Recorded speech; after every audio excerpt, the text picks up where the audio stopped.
નવરાત્રી પહેલાના અંતિમ રવિવારે અમદાવાદમાં ખરીદીનો માહોલ બરાબરનો જામ્યો। ખેલૈયાઓ હવે નવરાત્રી માટે છેલ્લી ઘડીએ ખરીદી કરી રહ્યા છે। લો ગાર્ડન માર્કેટમાં ચણિયાચોળી, ઓર્નામેન્ટ્સ, છત્રી, રજવાડી, મોજડી સહિતની વસ્તુઓની ખરીદી માટે ભીડ જોવા મળી। આ સાથોસાથ હાલમાં ટ્રેડિશનલ ચણિયાચોળીનો પણ ભારે ટ્રેન્ડ જોવા મળી રહ્યો છે। એન્ટિક જ્વેલરીના વેચાણમાં વધારો થયો અને એટલું જ નહીં, મુંબઈ, ભોપાલ, રાજસ્થાનના કેટલાક શહેરથી પણ ખેલૈયાઓ નવરાત્રી માટે ગુજરાત આવે છે।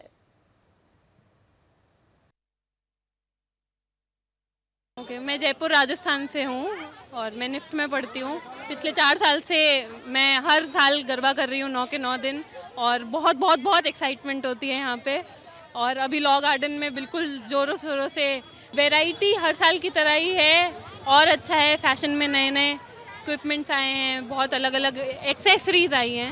એનું કારણ છે કે ખેલૈયાઓ જે છે ને એ આતુરતાથી છે ને 11 મહિના સુધી રાહ જોઈ રહ્યા હોય છે અને અત્યારે માહોલ એ રીતનો છે કે અમને એમ લાગે વરસાદ છે પણ વરસાદના એક 15 થી 20 મિનિટ જો વરસાદ પડે છે ને છતાં પણ પબ્લિક એવી ને એવી જ આવે, ડબલ થઈ જાય છે, ઓછી થતી નથી। તજાકિસ્તાનના સ્ટુડન્ટ પણ આવ્યા હતા, છોકરીઓ એ લોકો પણ લઈને ગયા છે અને હજુ સ્ટાર્ટિંગ છે।